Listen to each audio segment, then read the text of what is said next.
This week's episode of Collision was brought to you by the word promo, as in everybody on the roster got a promo. It was a lot. We started the episode pretty quickly. It was immediately a women's tag title match between the Babes of Wrath versus Megacross, and as expected, Megacross got the victory. There was some back and forth. Willow is looking like better now that she doesn't have the injury. But there was a moment where Megan Bayne was going to do a tope, and she went through the ropes, her whole body except for from the knee down. She did something. I think she kneed the middle rope, and then that shot her leg up, and that hit the top rope, and she waffled it almost. Like if Willow hadn't been standing exactly where she was standing and had the wherewithal to lunge forward, Megan Bayne would have smashed her face right into the ground. So that was the only botch that I noticed pretty much the whole night, and it was like 5 minutes into the show. So everything else seemed to go very smoothly. There was a little bit of a rough moment later on in another match. We'll get to that when we get to it. Megacross is still the women's tag title holders, the champions, if you will. It was a decent match, top to bottom. Following that, we had the Brawling Birds backstage doing a promo, and they were apparently supposed to just have a tag match at some point tonight, and then things got crossed, and it ended up being a triple threat match. They brought Mina Shirakawa in, so the three of them were like, hey, we're not scared of the Triangle of Madness. We do have a match tonight, so let's get out there and let's do what we do best. And then we finally got to see Myron Reed of the Rascals in a solo match. So it was a 1v1, him versus Johnny TV. It was a very good show, very good match. Everything worked really well. There were a few spots that seemed like they took an extra second or two to make sure that whatever spot was happening would go through correctly. But other than that, it was very, very good. It's still strange to see Johnny TV without any hair. Good match. Really enjoyed it. We need more of Myron Reed so that we can really see what the Rascals are all about. Hopefully we get some trio match stuff with them to show how the entire team works all together. But it was a solid match, top to bottom, with Myron getting the victory over Johnny. So, good stuff, good showing. We push on. Then we had back-to-back promos, starting with Daniel Garcia and Jon Moxley saying, hey, yeah, we know Private Party. Garcia used to run with them, like it was a whole thing. Garcia was like, I've outgrown you, I'm better than you, yada yada. Mox was just like, congratulations on winning a bunch of money, but you can't buy hearts, you can't buy talent with all that money, so let's see what you do.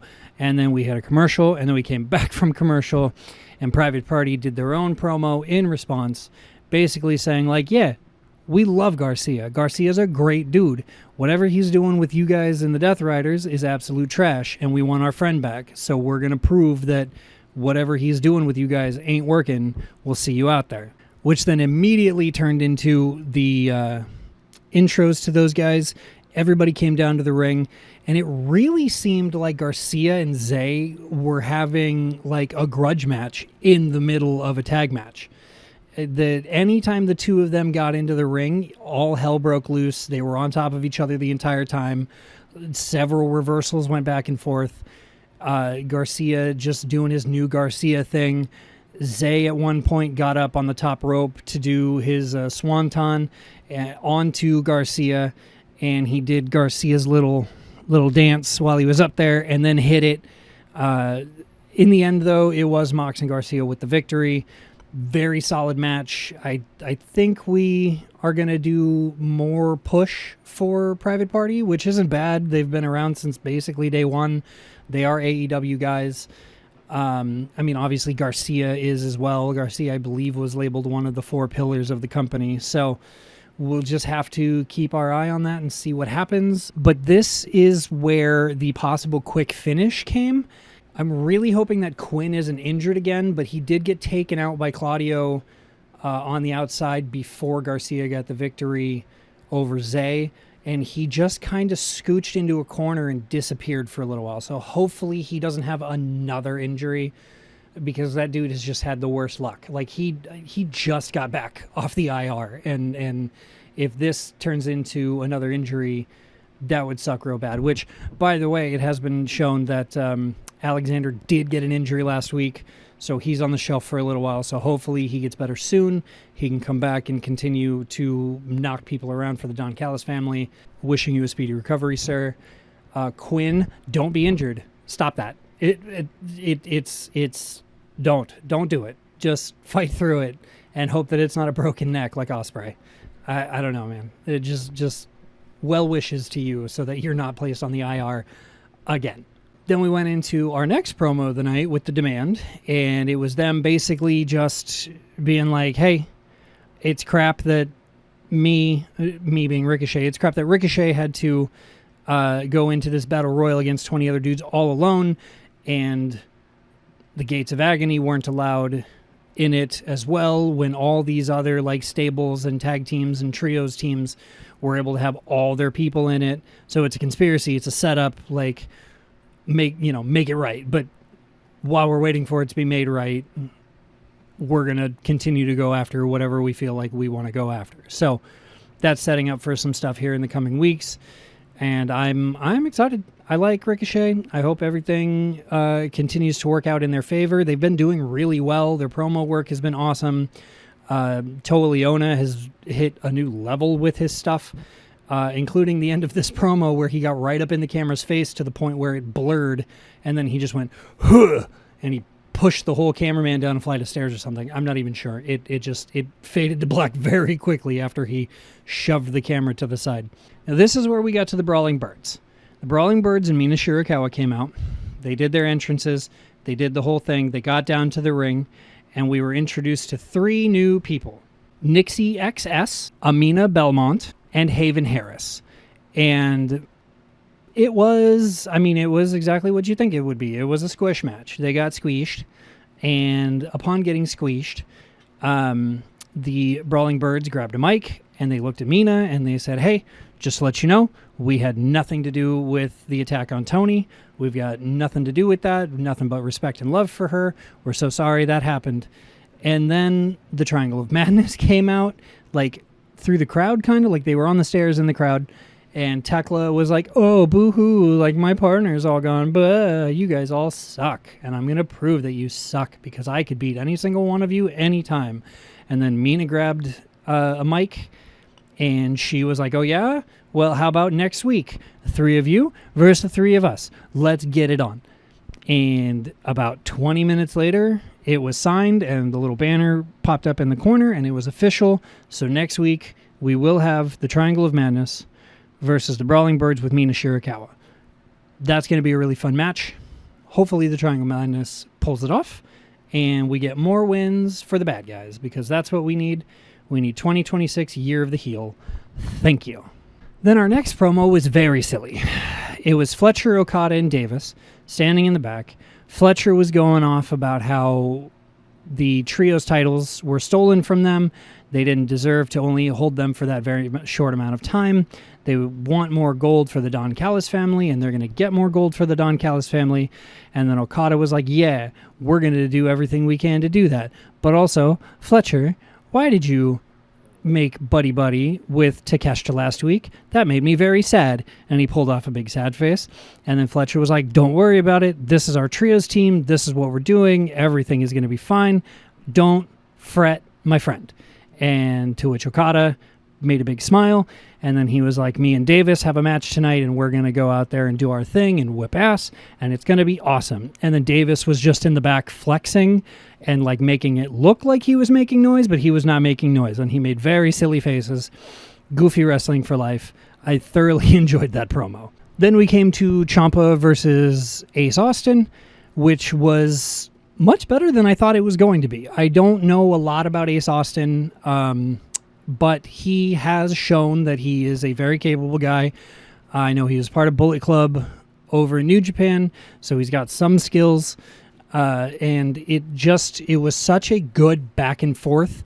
But the first half of the match, was more goofy wrestling because Ace Austin just kept throwing Ciampa over the top rope to prove that he could have beat him in the Battle Royal, I guess. And there was a moment where Ciampa was chasing after Ace Austin, and Ace like hit the ropes and then fell and tried to low bridge him.